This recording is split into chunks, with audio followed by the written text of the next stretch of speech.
کیسے تجھ سے کروں سامنا، گر رہا ہوں ذرا تھامنا، خالی دامن لیے آ گیا بن تیرے میری ہستی۔ علماء کرام کے ساتھ ہماری یہ نشست ہوتی ہے۔ مفتی اکمل صاحب ہمارے ساتھ موجود ہیں، مولوی عمران اسماعیل صاحب موجود ہیں، اسماعیل نورانی صاحب۔ اصل میں رات میں سیاست پر پروگرام کرا تو اس میں عمران اسماعیل صاحب تھے، میں اس کے لیے معذرت خواہ ہوں۔ اور تقی مہدوی صاحب موجود ہیں، مفتی عامر صاحب، سب کا بہت بہت شکریہ۔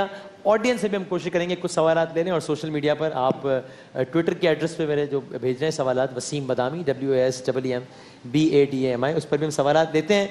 مفتی اکمل صاحب، میں نے دیکھا ہے اور بھی کافی لوگ اس طرح کی باتیں پوچھتے ہیں۔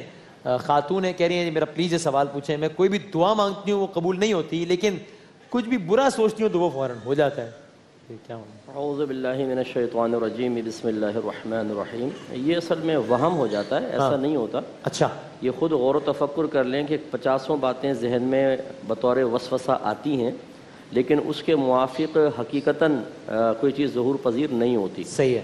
وہ ہوتا یہ ہے کہ 2-4 چیزیں دراصل ایسی ہوتی ہیں کہ جو ہو جاتی ہیں، بڑا نقصان ہوتا ہے، وہ چپک جاتی ہیں ذہن میں۔ ہاں، کہ میں نے سوچا تو اور ایسا ہی ہوا۔ ان 2-4 کو انسان کل کا نام دے دیتا ہے کہ ایسا ہوتا ہے۔ ٹھیک ہے۔ حالانکہ اب یہ کہہ رہی ہیں دعا قبول نہیں ہوتی، خود سوچیں کہ بغیر دعا مانگے بھی اللہ تبارک و تعالیٰ ان کو کتنی بے شمار چیزیں عطا فرما رہا ہے۔ سبحان اللہ، بے شک، مسلسل عطا کرتا رہتا ہے۔ واہ واہ۔ ان کی توجہ صرف اس پہ ہونی چاہیے اور وسوسے پر نہ ہو۔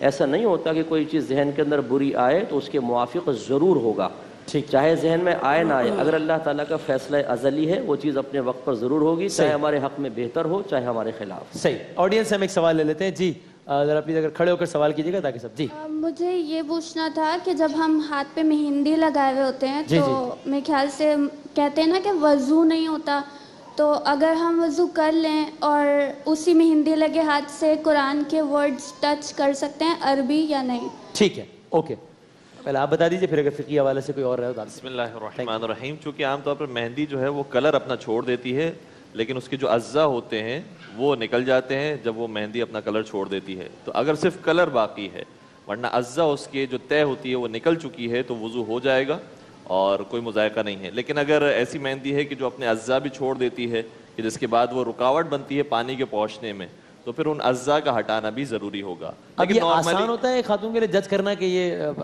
اجزاء پہنچنے میں؟ نارملی ویسے جب مہندی لگائی جاتی ہے تو صرف وہ اپنا کلر چھوڑتی ہے، عام طور پر مہندی رکاوٹ نہیں بنتی؟ نہیں بنتی، جی جی۔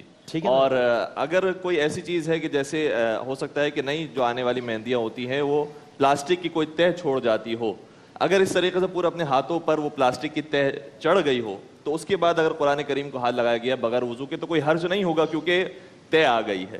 لیکن اگر طے نہیں آئے، جیسے وہ مہندی جو پرانے زمانے میں لگائی جاتی تھی اور آج بھی لگائی جاتی ہے، اگر وہ اس نے صرف کلر اپنے ہاتھوں پر چھوڑا ہے تو پھر باوضو ہونا ضروری ہوگا قرآن کریم کو ہاتھ لگانے کے لیے۔ اس میں فقہی حوالے سے کوئی؟ بس ہمارے نزدیک اگر یہ بالفرض تہ چھوڑتی ہے، کوئی پلاسٹک کی کوئی چیز آ جاتی ہے، تو وہ چونکہ ایک جسم کے لباس کی حیثیت اختیار کر لیتی ہے، تو جو حکم ہاتھ کا ہوتا ہے وہی لباس کا ہوتا ہے، لہٰذا اس سے نہیں چھو سکتے۔ ٹھیک ہے سر، بتائیے گا پرفیوم کے حوالے سے سوال ہے، کیا کوئی بھی ایسی اقسام ہے پرفیوم کی جو لگانا جائز نہیں ہے؟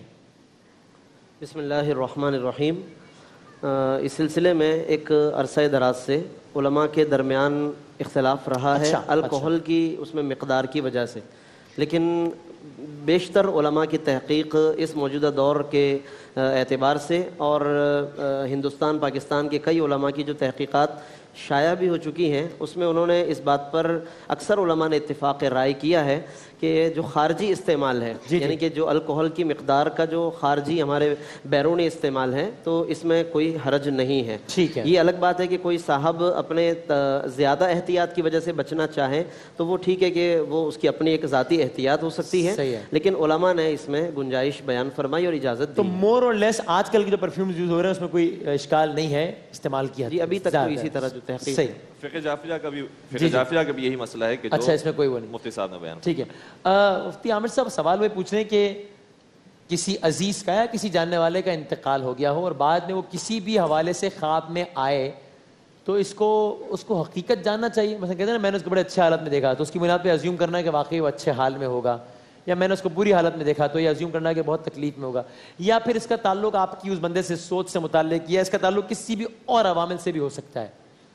عموماً ایسا ہی ہوتا ہے، لیکن یہ بھی غالب گمان ہے کہ آپ نے اچھا دیکھا تو وہ اچھے ہیں، اور آپ نے اچھا نہیں دیکھا تو پھر اچھے نہیں ہیں.